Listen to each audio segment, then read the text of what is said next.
Hey, it's Aaron from GameEnthus.com, and this review is very late as this game came out some time ago, but I'm reviewing Ogre Cheerleaders from Paw-Warrior Games.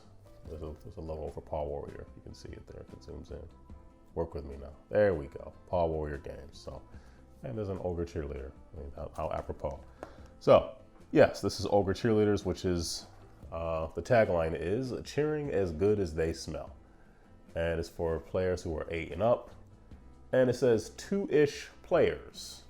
The 2-ish part. You can play with 2 people. It plays just fine. I think if you buy 1 deck, you can play with 3 just fine. More than that, maybe not. So I went ahead and bought 2 decks. So yeah, this is about 2 decks worth of Ogre Cheerleaders. The other box is in a place somewhere. I don't know. I might have folded it up and put it in here for all I know. There's 4 important questions that need to be answered with any game. What is Ogre Cheerleaders? How does it play? Who was it for? And would I keep playing it? What is Ogre Cheerleaders? It's a card game with numbers. And the object of the game is to form formations. That might sound redundant. To make formations, create formations. Take advantage of formations. And acquire cards, and when you acquire cards, you add up the numerical value on each card, and that is your score at the end of the game. So, that is what Ogre Cheerleaders is. Let's talk about how it plays. Okay, so in Ogre Cheerleaders, everybody gets 4 cards. So I'll just take 4 for myself. So I have an 8, a 5, and a 6. Let me adjust this a little bit because each card does something a little bit different. So I'm going to have the cards down here. I'll have an image here summarizing what each number does and its power. So it'll be easy for you to look at and reference as I go through this. It'll make sense when you see it. It's sort of a bring an extra pair of pants when it happens, you'll know kind of thing. You'll be fine.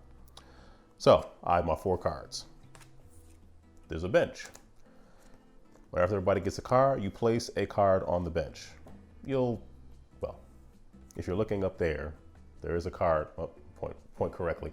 Looking up there, there is a card that requires a bench. The first player card. The game has 4 different suits or schools, hence the cheerleading. You have it doesn't matter what they are, but you have the onion thing, the unicorn thing, the spiked club thing, and then the 3-eyed thing. Whoever's first player, and first player is determined by whoever does the best ogre cheerleading pose. When I play with my kids, typically I let the younger 2 sort that out, and I end up doing rock, paper, scissors with them or encouraging them to do that because I'm not going to pick, because whoever I pick, the other one is mad. So I just say, hey, do your pose, then do rock, paper, scissors, and then we'll play. And the kids, you know how that goes. The turn order is pretty simple. You have a play phase, you have a scoring phase, and a draw phase. And the key thing to be mindful of are the key effects. Join means you can just put a card down. Play means you have to actually take the action written on the card. And bench just means you put it on the bench. Isn't that a nice bench? I think it's a rich mahogany. So that's how the game goes. And it comes with a nice little card telling you what the formations are like. So one thing I have completely missed out on is describing what the field looks like. So the field starts off as just 4 cards. So everybody has to work with. It's sitting in front of me because I'm reviewing it, but this is the field that everyone will work off of. All right, and there's different formations that can be made. One formation is doubles, at least doubles or triples of the same card. Another formation is at least 3 of the same symbol, so the same school.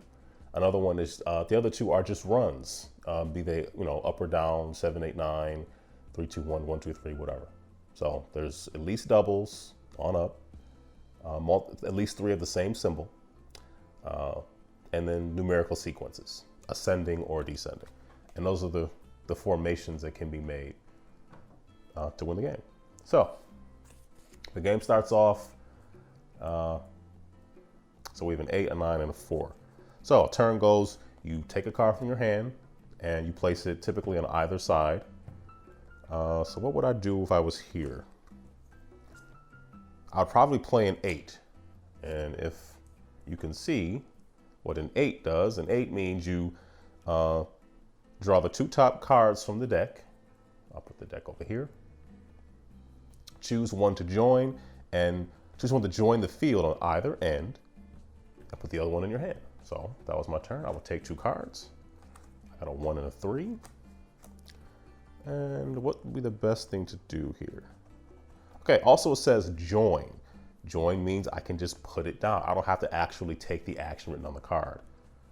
On either end. This doesn't, the 1 or the 4 doesn't really do me any good. I'll just put the 3 down there. And I'm joining, so I don't have to do what the 3 says. You can read what the 3 says right up there. Sorry, right here, excuse me. Read what the 3 says. But I'm just joining it now, so I won't do anything. So, formations. I did miss 3 8s in a row, but that's okay. I'll take these 2 8s because this is 2 8s. If they have at least 2 of the same thing, put them to the side, and this will be my pile. At the end of the game, I would add all these up, and whoever has the highest number would win the game. Oh, also one other thing is the cards always move into the center. There are some cards, if you look up here, you'll see that there are some cards that let you put things in between or what have you. So when you take cards out, everything kind of sucks in towards the center. So you move everything towards the center. And that's how a typical turn will kind of go. In an instance where you, I guess, finish off everything, if you just, I don't know, let's say this was out here and you arrange things so you had, this is what was left because whatever card you picked. I'm sure you can figure out which one it might be based on the image right here. 2 5s and a 9. Now, yeah, I could take the 2 5, yay 10. However, they're all the same school, so I would take all of them. So if you happen to clear the entire field, you don't draw back up to 4. I didn't mention that. You do draw back up to 4 when your turn is complete. The end of your turn, I should say. You would just take out 4 more cards and place them and make a new field and play, and then you would just keep your turn going. You would just keep going just like that. So yeah, that's most of the highlights of the game. So that's how Ogre Cheerleaders plays. That's, give me an A, give me an O, give me a G, you get the idea. So who is this game for? I think this game is appropriate. As said, the box says 8 and up. I mean, that seems about right. 7 or 8, somewhere around that. I think that's appropriate. I think this is a good game between other games. You're going to play something a little bit bigger, a little more complex. This is a perfect 10, 12 minutes. It's 5 to 10, but I'd say 10, 12-minute game. It's fun. It's for the younger set, for kids. It gets them doing a little bit of math or adding, things like that. Because I'd make my youngest daughter, she'd want to get a, I'm like, no, you're not going to calculate, just put it in your head. And she's good at it now. So, I mean, she should be, but she's 10 now. But yeah, I think it's good. I think it's a good family game. It's wholesome. It's goofy. I mean, it's goofy. I mean, the Ogre Cheerleader eating pizza. What more do you want? Would I keep playing it? The answer is yes. We don't play this game every week, but it's something that we can always go back to, and we pretty much know how to play. It's like muscle memory at this point. It's a really good, hey, we have 20 minutes, let's play 2 rounds of Ogre Cheerleaders. The girls really like it, and it's really cool when you set things up just the right way, where you're clearing everything out, and when you make really smart decisions and just see everything come to fruition. It's a really good feeling, and it's a very fun game. I do recommend it. I think it's like $10, like for 1 box.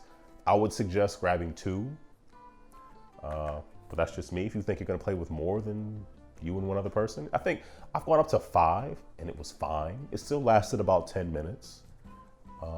Yeah, I recommend Ogre Cheerleaders. It's fun, and I do know this game is a couple years old. That's okay. And I know Paw-Warriors has some other games that just came out. I haven't gotten my hands on those, but I'm looking forward to it. I do quite enjoy this one, and I think they do good work. That's Ogre Cheerleaders. Hope you enjoyed the video. Give it a thumbs up if you did. Share it with other people. Leave a comment down below about card games that you like, casual or otherwise. That's going to do it for me. Thank you for watching. If you made it this far, Thank you for making it this far and watching, and take care and be blessed.